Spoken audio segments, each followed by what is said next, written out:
Hello again, everyone. We're back. I mentioned last week that I had to split up this very long PowerPoint presentation into two parts because there was just too much material to fit in last week without it being something like an hour and a half or 2 hours. So this is part two. The spot where we ended last time is we talked about moral premises and non-moral premises. I've given you some examples of different arguments using moral and non-moral premises. And I'd given some strategies for how to evaluate non-moral premises. So if none of that sounds familiar to you, go back and watch last week's lecture, sort of part one of this series. So now we're going to pick up and we're going to talk about the harder question. Evaluating non-moral premises, not super difficult. We're all kind of fairly familiar with how to do that, I think, already. We do it by gathering scientific evidence or looking at data. In extreme cases, if you're actually qualified to do it, maybe running your own experiments and trying to figure things out about the world. Sometimes it also involves just making basic observations. The point is, all those cases, we're basically just trying to verify certain facts about the world around us. But moral premises are different. These are premises that involve claims about what's right and wrong, good or bad. And these kinds of claims can't be evaluated using those same methods. We got to do something different. And so the real question today is, what do we do? How do we figure out whether a moral premise is true or false if we can't do some of those other things? So just to recap, some of this is just review from last time. I want us to all be on the same page. Here are some things that don't work, some things that are not going to help us assess whether a moral premise is actually true or false. One thing that doesn't work is just appealing to tradition. Well, this is the right thing to do because it's what we've always done. If you look back at the course of human history, there are just too many examples of traditional practices that have not really worked out so well. I mean, there was a time when tradition included things like slavery and the oppression of women, say like denying them the right to vote or the right to own property or even to a certain extent to make choices for themselves. There are plenty of examples of traditions that involved practices that we'd consider now call them genocide or call them just outright murder or rape. Human history is littered with all kinds of examples of ways in which our cultures used to be much less, I don't necessarily want to use the word civilized, but just much less friendly toward other people. And appealing to tradition, too many cases in the past where tradition has not coincided with doing the morally right thing.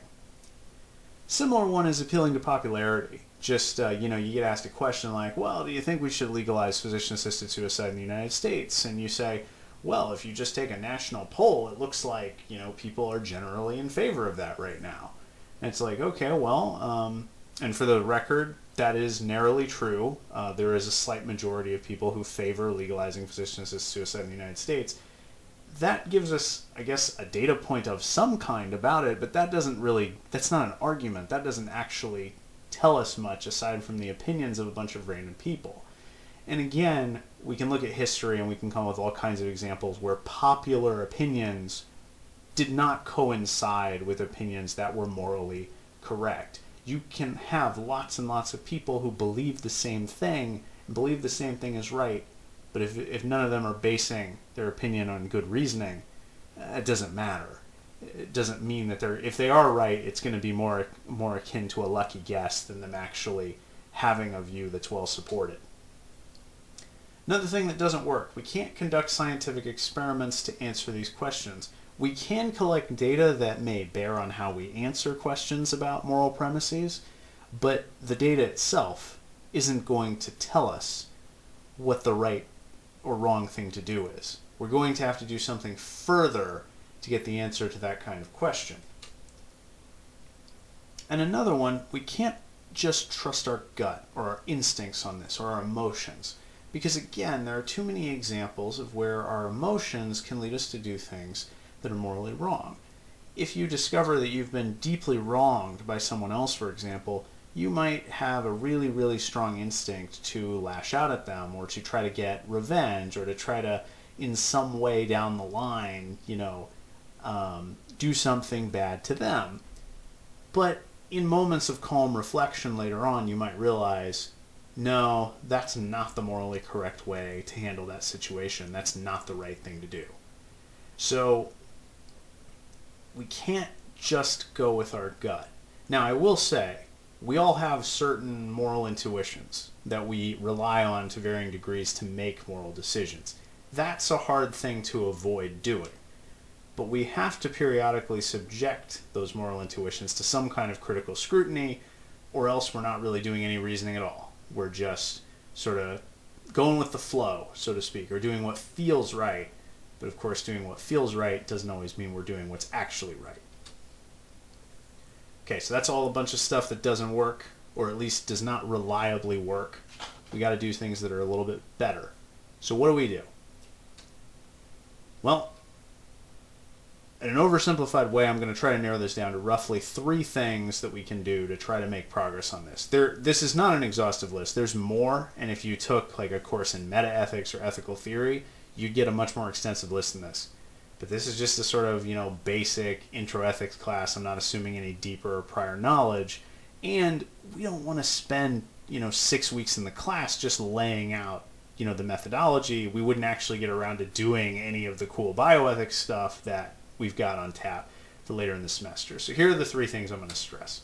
First, one of the things we can do is we can try to construct counterexamples to prove certain claims to be false. Now, counterexamples only work one way. They only are useful for proving a claim to be false. You cannot use a counterexample to prove a claim, to prove a moral premise to be true.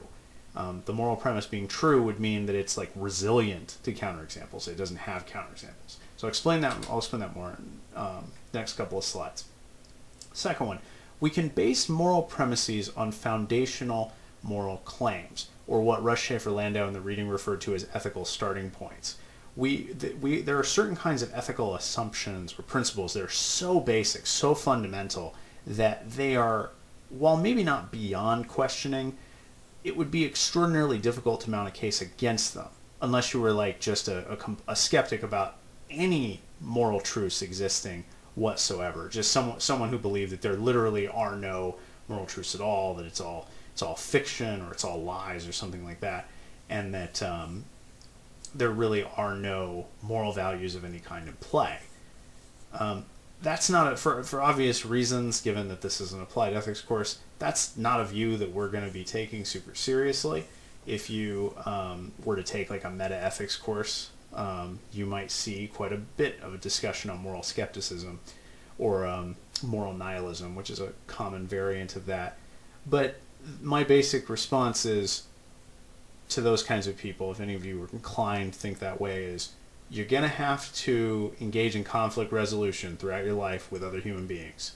And if you don't have a system or a tool to use to do that, then the only options you're really going to have are leveraging your own force or power over the other person to get them to do what you want, or maybe just appealing to popular convention or things like that. And those are really going to be your only options. And historically, those options don't tend to work out well. They lead to things like oppression and war and so on. So a better option, use ethics as a system of conflict resolution operating on a set of shared values and principles to try to work out your differences. I think that's a better way to go. Or at least that's the way I hope you see it moving forward. Whoa there. Okay. The third one is we can base moral premises on moral values that are universally shared. So not necessarily claims, right? Specific principles, not necessarily specific principles, but instead we can appeal to certain things that seem to be valued by basically everyone. There are certain kinds of principles and values, speaking to 2 and 3 on this list, that have been present in every persisting human society that we have a record of. And so at a minimum, those kinds of things seem like good ingredients to use to try to kind of build a foundation of moral, I don't want to say facts, but principles, claims, etc. that you can use to build arguments.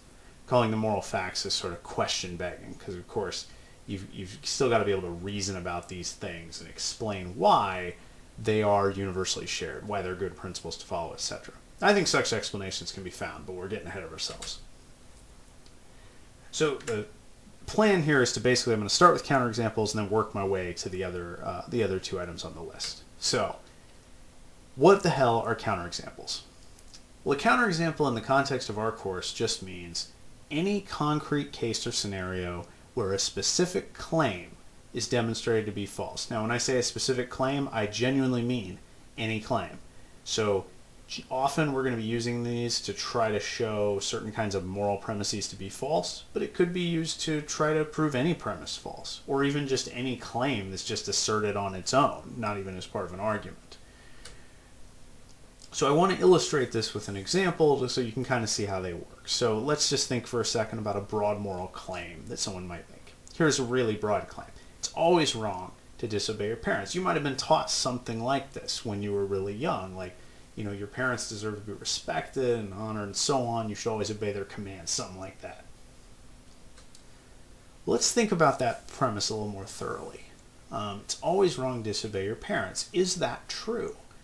Well, one easy way to test whether or not it's true is to say, can I come up with a situation where it would be okay for me to disobey my parents, or at least, you know, one of them? So what we need is a concrete case where there would be nothing wrong with basically shirking one of your parents' commands, or potentially both of your parents' commands. The way that it's worded, I'm interpreting the principle to be like, you should not disobey either your mother or your father, or both of them at the same time if they're giving you a joint command.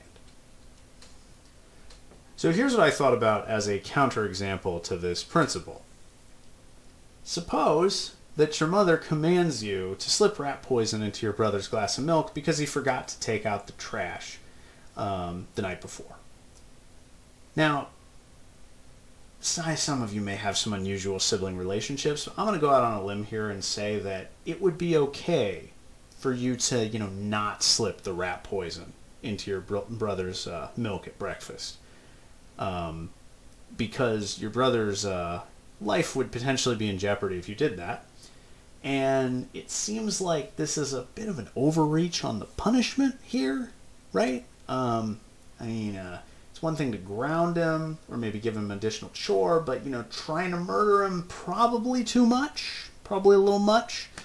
So my thought is you would be justified in disobeying your mother or your father if he was the one who commanded it, or both of your parents if it was a joint command that they both gave you in conjunction the night before. I think regardless of how you pitch it, it would be okay for you to protect your brother and not follow through with trying to poison him in this way.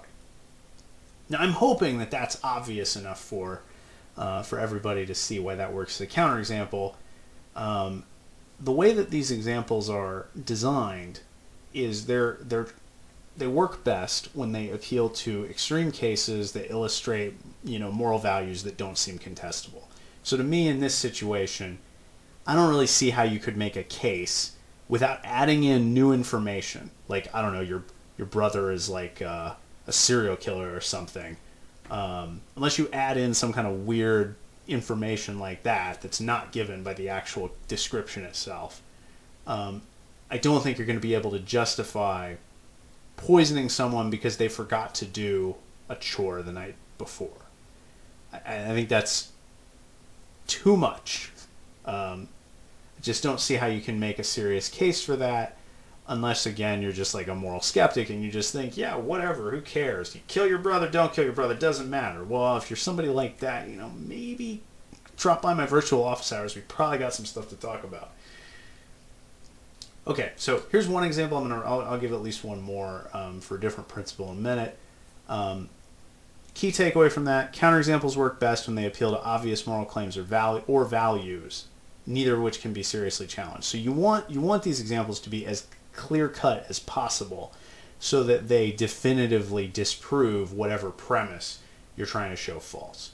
Now what that means is extreme examples, what I'm referring to here is the philosophical equivalent of overkill, are often the most persuasive. So here's another example to illustrate the point. Suppose somebody says to you, well, donating to charity is always a morally good thing to do. here's something you might say in response. It's like, well, imagine that a charity organization that you're donating to is fraudulent. Rather than supporting international relief efforts, they're supporting the re-election of a malevolent dictator in some, pick whatever part of the world you want. It doesn't really matter. So they're deceiving you because they're saying that they're supporting international relief efforts and they're not, and they're supporting an unjust cause. Surely it's not a morally good thing to donate to a charity that does that sort of thing. And if you wanted to ramp this up even further, you could say, rather than supporting international relief efforts, this charity organization is actually funding a terrorist organization that murders orphans in the dead of night. Whatever. You can make it as creative and outlandish as you want, as long as it's coherent, logically coherent and sensible, understandable, etc. But it doesn't have to be something that's actually taken place in the world. It just has to be something that's possible. So again, I think that this is pretty clear cut. I mean, donating to a charity that clearly promotes an unjust cause, and especially an unjust cause that they are not even transparent about the fact they're supporting, again, just seems like an open and shut case to me. Like, it would not be a morally good thing to do to donate to such an organization. It would be, if anything, it would presumably be a morally bad thing if you figured out what was going on. If you didn't know at all, maybe it's morally neutral because you have good intentions and it just happens to lead to a bad outcome, but even that might be kind of a tough sell given how bad the consequences associated with your donations are turning out to be. So again, I think this principle is false. I think this is a pretty compelling counterexample. So how do you construct a principle that avoids a counterexample? Well, here's a couple of tips. One of the takeaways from this exercise, and we're going to do a little bit more work maybe with counterexamples, probably in class this week at some point. Absolute moral premises, so premises that use phrases like always or never or things with equivalent meaning, premises that don't have exceptions, they are almost always false. Because there's almost always going to be some kind of a case that you can come up with that shows that principle doesn't work. At least if you're imaginative enough. And so, what I might encourage you to do if you want to avoid counterexamples and think about how we do ethics without them, without our principles all falling victim to them. You can focus on crafting moral principles that appeal to a concept known as prima facie wrongness. Now, prima facie is probably a term you've never seen before, unless maybe you're a pre-law student or something. Prima facie is a Latin term meaning initially or at first glance. The reason that you might have seen it, if you're a law student, is that they sometimes speak of prima facie evidence. So here's what I mean when I say prima facie evidence. Suppose that a person's fingerprints were found on a murder weapon in a big criminal case.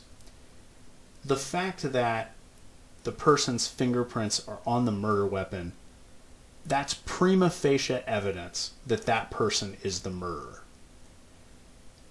What that means is that knowing nothing else about the situation, clearly that's some evidence in favor of the claim that they were the murderer. Now, it might be the case that we find out something about the situation that changes that. So maybe we learn that they were the original gun owner, but that the gun was stolen 5 days before the murder took place and has not been in their possession since. Now maybe we have a reason to think, okay, their fingerprints on the gun doesn't constitute evidence that they're the murderer anymore, because we've learned new information. So prima facie evidence just means, evidence, it's our initial appraisal of the evidence, maybe not our final appraisal. So when we refer to something being prima facie wrong, it's a similar concept. What we mean is that at first glance, or initially, without knowing anything else about what happened, the action was wrong. It's generally wrong. And we're going to assume that it was a wrong thing to do unless we're given some kind of really compelling reason to let the person off the hook. So when we say something like killing is prima facie wrong, we mean killing's wrong unless you've got a really damn good reason for why you killed that person. And for what it's worth, there are some such reasons. Some people believe that certain acts of killing in wartime scenarios can be justified. We widely acknowledge probably the most common exception to this would be self-defense. When your life is in mortal danger and you have to defend yourself against an aggressor or an attacker, a lot of time we legally recognize an exception to the prohibition on murder in that situation, and morally we typically recognize that you should try to avoid having to engage in that kind of situation, but it still happens. There are situations where your life may indeed be threatened, and you may have to take aggressive action on your own just to preserve your own welfare. There can also be situations where killing might be justified to save innocent others. So if you have, you imagine a situation perhaps where you've got a hostage situation and a SWAT team gives an order to a sniper to take a shot on one of the hostage takers to, you're killing one person to try to save innocent other people in that kind of scenario. So, point is, there are exceptions even to a principle like killing is wrong, but they gotta be really, really powerful reasons. They gotta be really compelling for us to let somebody off the hook for that. Now, certain other kinds of immoral activities, maybe they don't require as much of an excuse. But killing and certain other, big-time wrongs like arson and killing and, thefts involving incredibly large sums of money, those kinds of things are going to be really hard to justify unless you're in just some kind of unbelievably dire situation. Okay, so that was counterexamples. Now we're going to transition a little bit into the other two items that were on our original list. Thinking about shared moral values and shared moral principles. Now, here's the definition of ethics that I've already presented one context to the class. Systematic, reason-guided study of what makes actions morally right or wrong and how we morally ought to act. Here are some of the goals for this discipline. Like, what are we trying to do with ethics? Well, first, we're trying to determine what features of actions make them right or wrong. Does the fact that an action promotes a good outcome make it right or wrong by itself? Is that the only thing that matters? There's one moral theory that thinks that.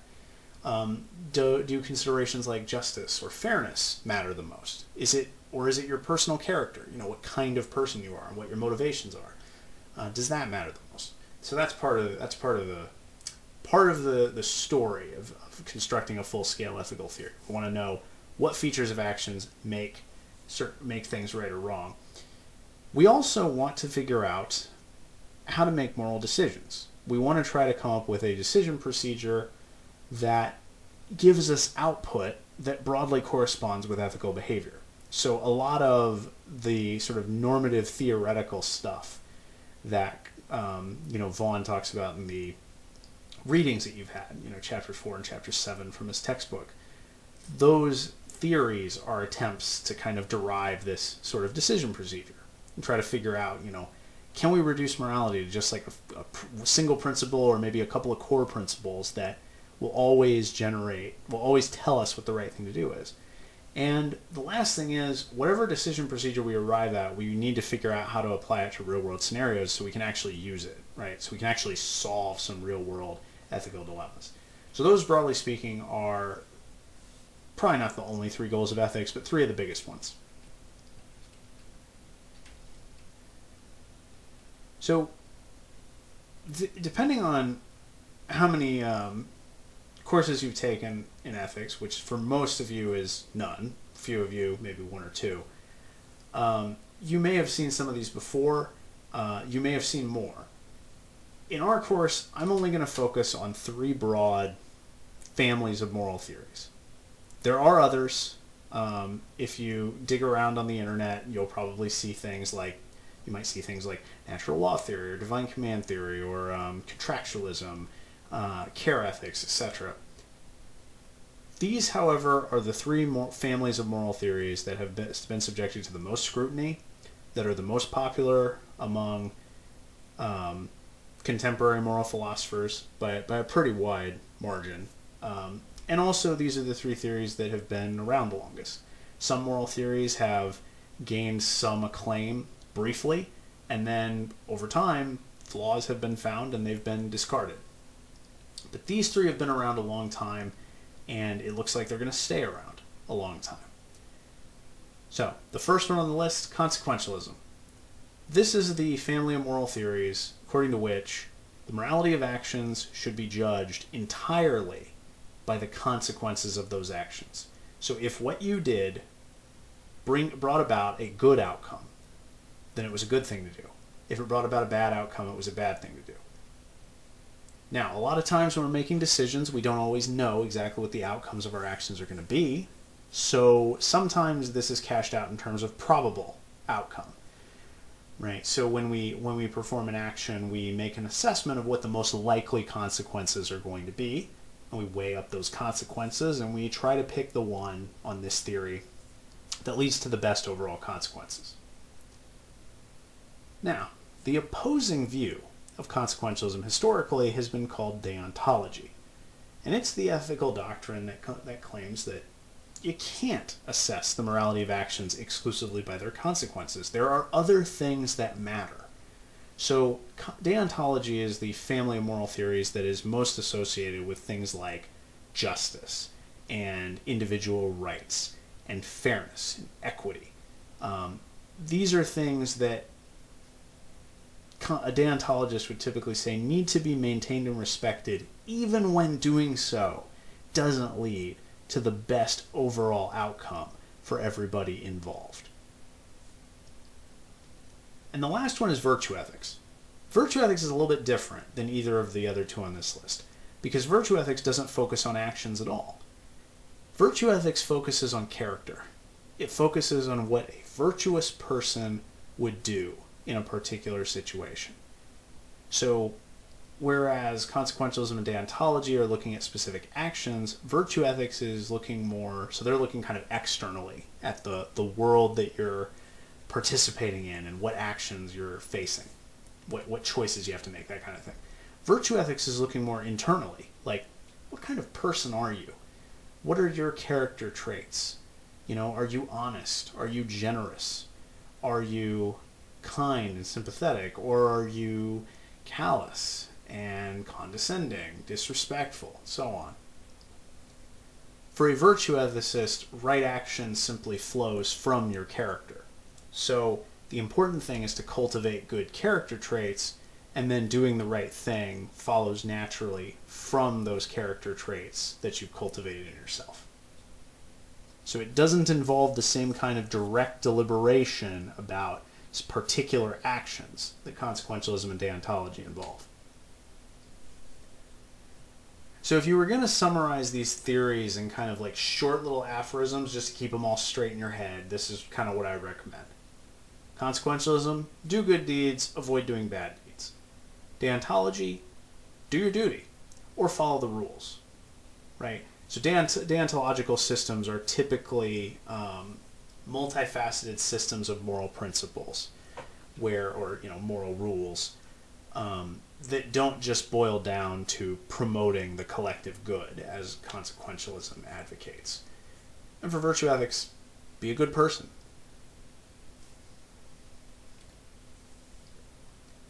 So here's, if you were following these theories, here's kind of what the procedures would look like for each one. If you're acting like a consequentialist, then what you're going to do is you're going to look at the outcomes of all your available actions, however many you have on the table, and you're going to identify which outcome gives you the most overall benefit, right, for all of the people involved, or on some views like animals, the environment, whatever, all morally relevant entities in the equation. What gives you the best overall outcome? That's the one you pick. The one that does the most good for all of those involved. For deontology, it's a little bit different. You need to identify the relevant moral rules or principles that apply to your particular case And then you follow those rules or those principles, even in situations where they might lead to less favorable consequences than violating those rules. And for virtue ethics, you try to cultivate virtuous character traits in yourself, and then you act in ways that are consistent with those character traits. So you try to develop empathy for other people. And then in situations where they need your help or assistance, you draw on that empathy to help them in the ways that you can. You try to cultivate honesty in yourself, and in doing so, you don't lie to people. You don't do things like, I don't know, commit insurance fraud or whatever other more extreme examples. I think it's safe to say a virtuous person would not commit insurance fraud.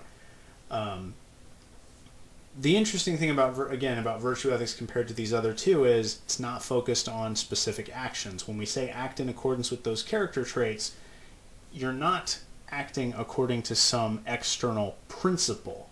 You're acting in accordance with a set of character traits that you've cultivated in yourself. And the idea is you make yourself as good as possible by becoming, this sort of well-educated, well-informed, honest, trustworthy, respectful, courteous, generous, etc. individual. And then when you get into a moral dilemma where you need to deliberate, your action will just flow naturally. You won't have to do a big cost-benefit analysis weighing up the different consequences of your actions. You'll just act in accordance with the kind of character that you've developed. And however you act, as long as it's in accordance with those character traits, will be the right thing to do. Now, one of the things I want to caution you all against in this course, because this is how a lot of ethics courses in this country are taught. A lot of people will basically teach applied ethics courses by just having you apply a moral theory to a particular case or a dilemma. Now, it's not bad to be able to do that, to be able to look at a moral problem and think, well, how would a consequentialist reason about this, or how would a virtue ethicist approach this? But this fundamentally is not the end game of ethics. This kind of approach is misleading, and I think it's unhelpful. It's misleading because it suggests that all moral theories are equally suited to giving us the right answers about all situations, and it's also unhelpful because it doesn't really help us solve the hard questions. All of the moral theories that are still around today, that are still being deliberated about, still enjoy some adherence among professional moral philosophers, there's a reason why they're still around. They all get a piece of the pie correct. They all have some kind of appeal. Like, if you just go back to the three theories, all of these seem like they're relevant. The consequences, right, trying to do good deeds, seems like a really basic and important part of morality. But also respect for certain kinds of moral rules, especially those which protect people's, individual rights or their equal standing in society. Those seem really important too. And your own individual character also seems kind of important. It would seem weird to have a moral system that doesn't take that into account in some way. So they all get a piece of the pie correct, but none of them, at least in my view, has a monopoly on the truth here. They're all kind of incomplete, just in different ways. And so I don't want you to just approach this class by thinking like, oh, well, virtue ethics sounds good. I'm just going to apply virtue ethics to every case in bioethics I see in this class. No. That's not how this works. Now, we may see people make virtue ethical arguments, or arguments that are more sympathetic to a virtue ethical point of view. But I don't want you to just approach every issue by cherry-picking a particular theory and then just applying it to the issue at hand. These theories will often diverge on their verdicts regarding tough cases. You can definitely get convergence among all these ethical theories when we're talking about, like, those theories, for example, are going to give you pretty straightforward condemnations of, things like widespread unethical practices, like, say, race-based slavery, violates all kinds of principles of justice, did not promote good outcomes for people because of the massive amount of suffering that was endured by the slaves, and also the additional suffering that resulted from inevitable revolts. Whenever you have oppression in a society, it's kind of inevitable there will be at some point some serious revolts, which cause a lot of social turmoil, even for the people who are in power, just not good for anybody involved in terms of overall welfare. And from a virtue ethical standpoint, there's not really anything virtuous about holding someone else, like a human being, a person, as a piece of property. That seems to be callous, cruel, and to manifest a lot of other vices. So all three of those theories are going to give you a pretty straightforward condemnation of that kind of practice. And you can run a lot of paradigmatically unjust practices through that test, and all those theories are going to condemn the practices, in different ways. But on the tough cases, they're not going to converge that easily. It's going to be messier. It's going to be harder to figure out what right and wrong is. So cherry picking a particular theory is not really going to help us that much with the tough cases. Moreover, there's no consensus about which moral theory is the best, even among the people who have devoted their lives to studying this stuff.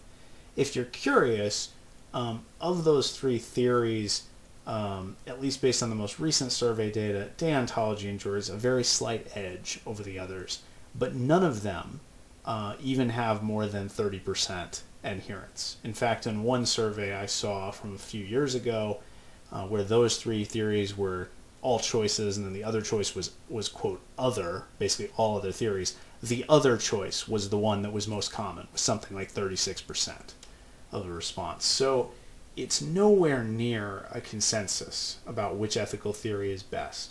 So it's not like there's one kind of standard approach here to doing ethics. There's just widespread disagreement. But here's probably the reason that's most relevant to all of you.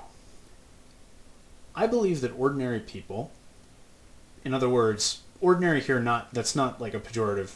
This is not in a pejorative sense. It just means people who have not devoted, as I have, like over a decade of my life to like graduate study and teaching of philosophy. Like that's not something an ordinary person does. You got to be kind of a little bit weird to do something like that with your life.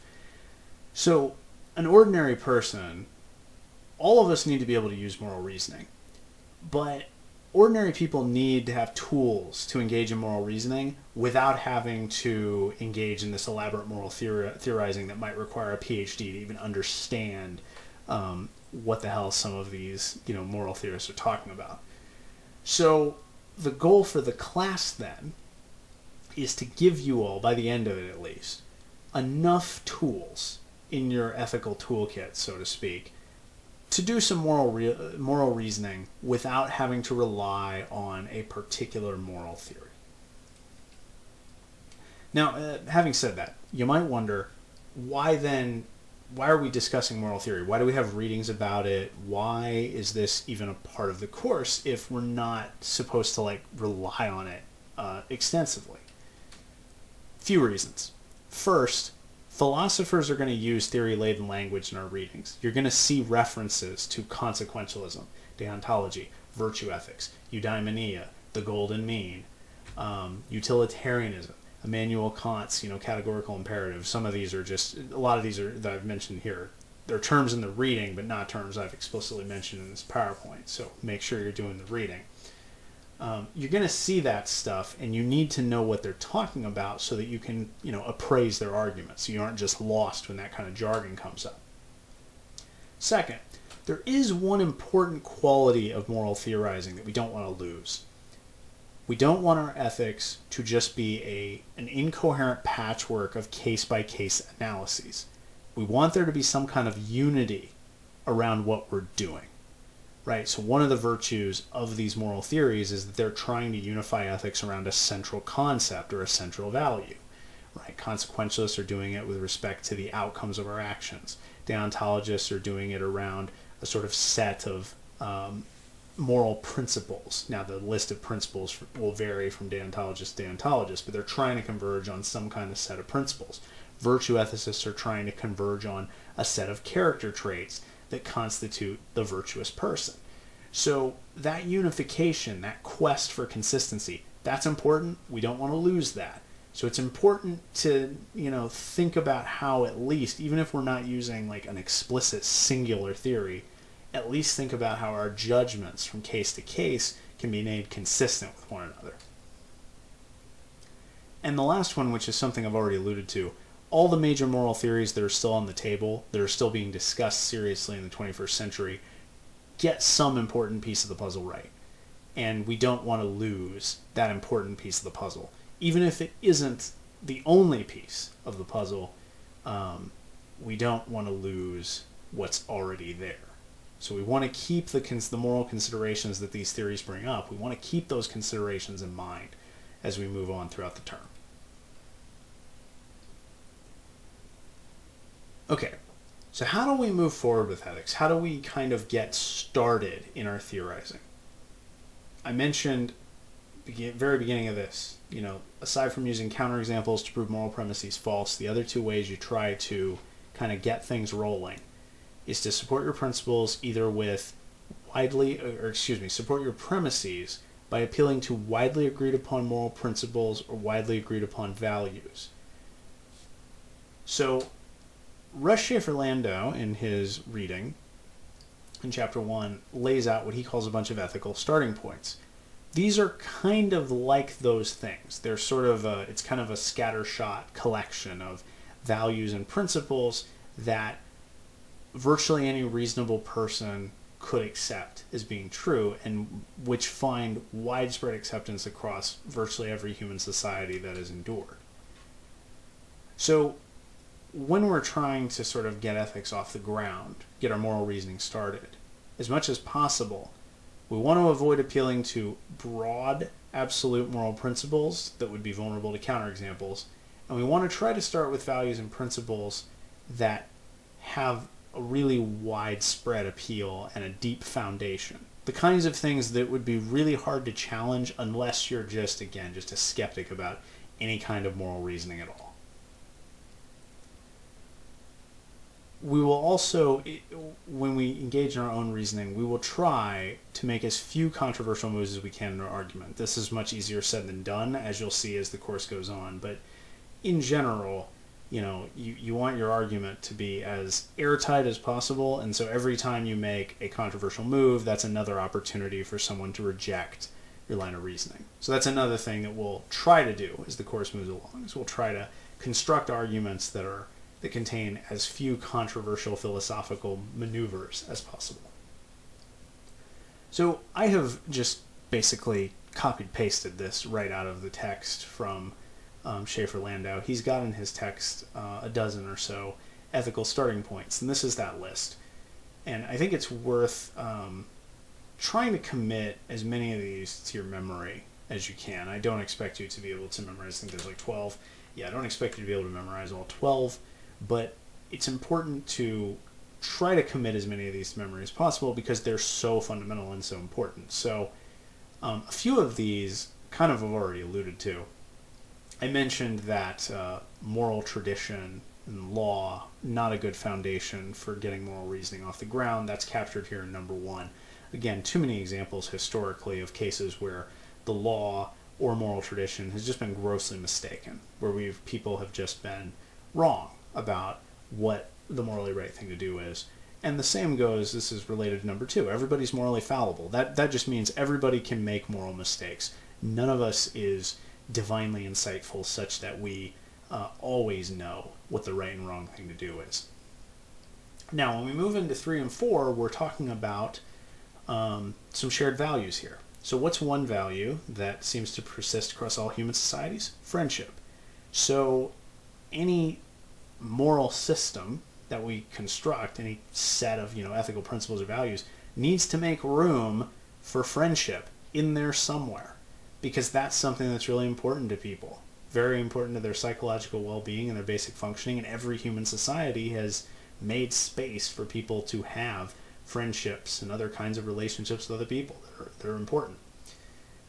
4 is similar. Justice is a very important moral good. Now we would have to parse out what justice means in this concept, but the concept of justice, however defined, is again a persistent feature of human society. And we also all have, I think, some really, really basic justice-oriented intuitions. It feels wrong when we are treated unfairly, or when we feel like we're not being treated equally with other members of the same group. This also ties into number 5. Equals ought to be treated equally.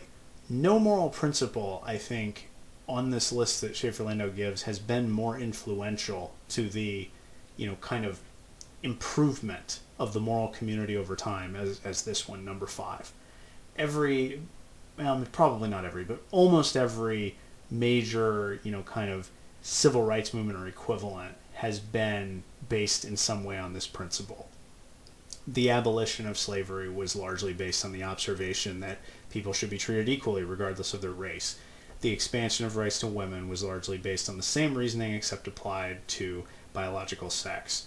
The recent push for same-sex marriage in the United States was based on this principle being applied to people of different sexual orientations. And now you're seeing the very similar argument play out with respect to trans individuals, and the same kind of argument being replayed with respect to gender, and saying that a person's gender doesn't matter from the standpoint of morality. The people of whatever gender should be treated equally regardless. And that trend has been so ubiquitous in the history of moral philosophy, that expansion of the moral community. The next step, if you're wondering what that is, there's been a pretty big push over the last 20 to 30 years, especially in areas of environmental ethics, to extend the moral community significantly into the realm of non-human creatures. The most obvious extension would be to sentient animals, so animals that can feel pleasure and pain, and the idea being that their pleasure and pain should count just as much as the pain, suffering, joy, or whatever of a normal human being, provided that the suffering is experienced the same degree and stuff like that. So there have been a lot of people arguing for that kind of extension. Now, number 6, children bear less moral responsibility than adults. Notice that this does not say children bear no moral responsibility. Children can do things that are wrong, and they can be held responsible to them, but a child stealing, a 5-year-old stealing something is not typically going to incur the same kind of punishment as a 25-year-old stealing something. Because the thought is, well, this 5-year-old kid may not know any better, and even if he kind of did know better, he's 5 years old, so he's basically an idiot. And yes, all 5-year-olds are idiots. That's how the brain development works. You may not want to believe you were an idiot when you were 5, but you were. It's okay, I was too. And that's why we don't talk about when I was 5 years old. You weren't even born yet, don't worry about it. Alright. If you're a non-traditional student who was born when I was 5, whatever, I'm sorry, that joke wasn't meant for you. Now, here are the other items on the list. 7 and 8 are very similar. Self-interest isn't the only morally relevant consideration, and might doesn't make right. These are both just variations of the idea that what you have the ability to do or what you care about can't just be limited to yourself.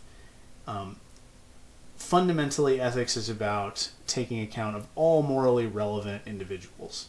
You aren't the only one of those. And the connection, of course, to 8 is that just because you have the ability to do something, the ability to use force, for example, to get what you want, doesn't mean that you should use that force to satisfy your self-interested desires.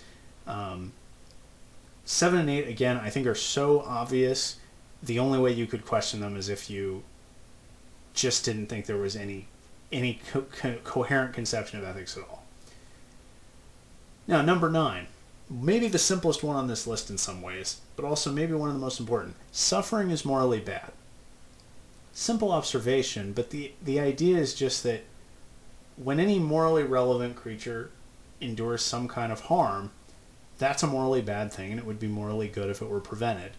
The reason I say this is really simple to understand is, we've all been in states of pain or discomfort, and we've all disliked it. We've all thought, when it was alleviated, oh, I'm better off.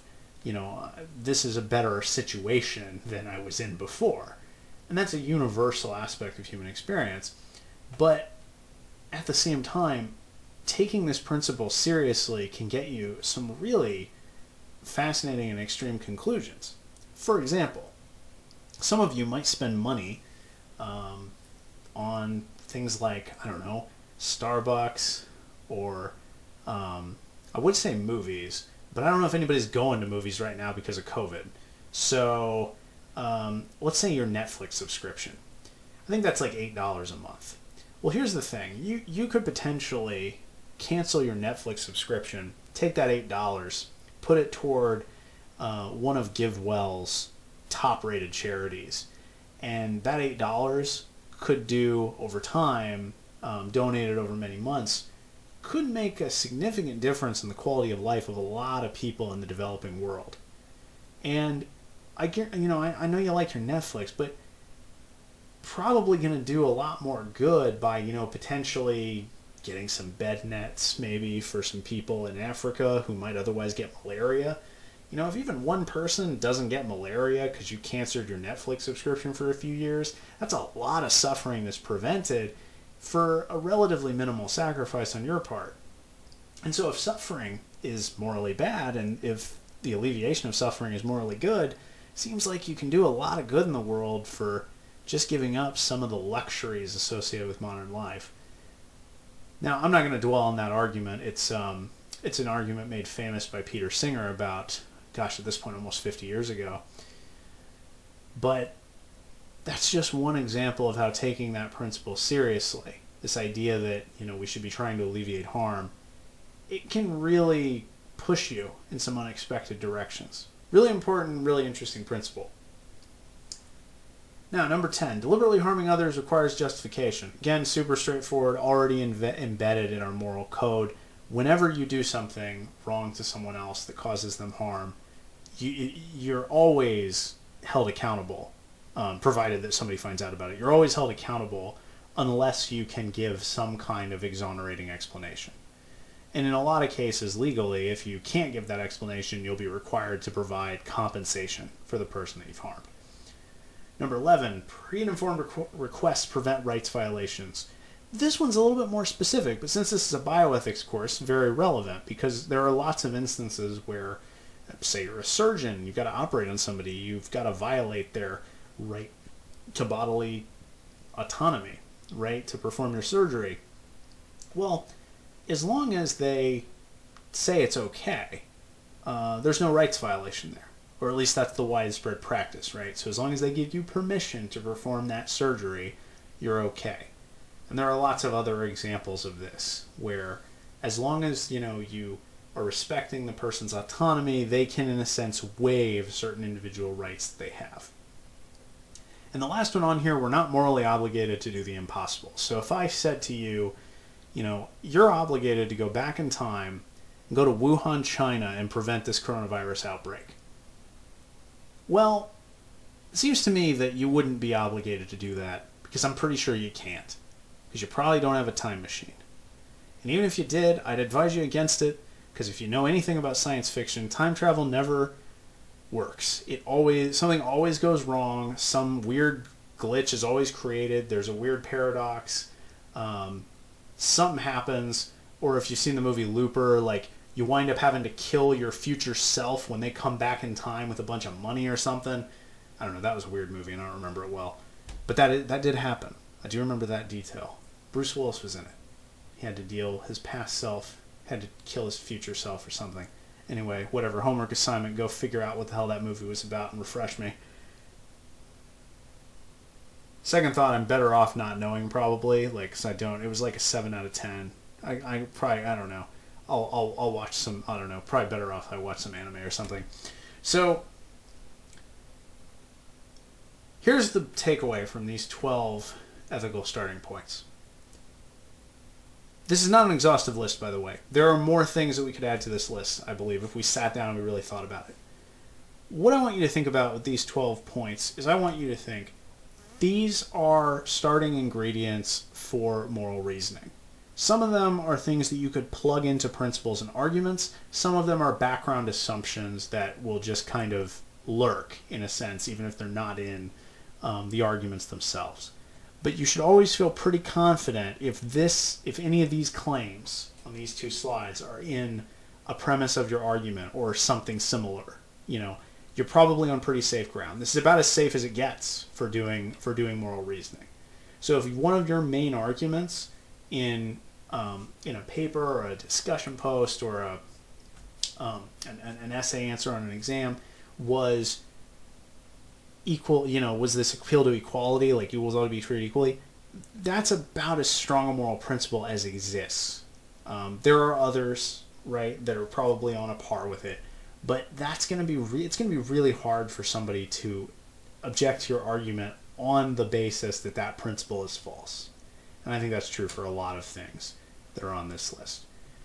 There's also always the possibility of appealing to general moral rules.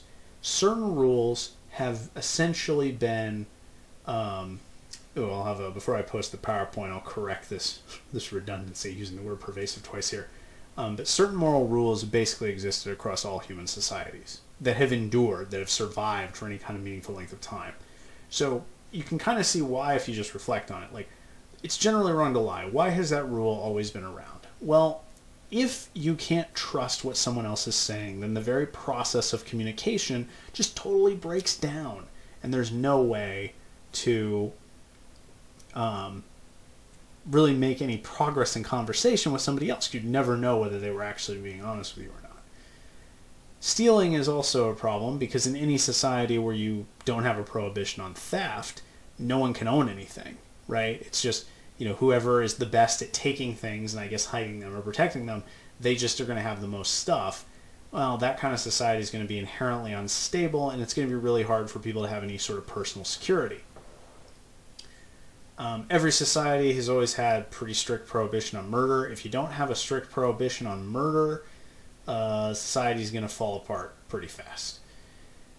Everybody's had some kind of practice of keeping contracts or maintaining promises, because again, if you can't trust people to do what they say they're going to do, then all kinds of practices that we rely on just for our day-to-day well-being, they just break down and don't work anymore.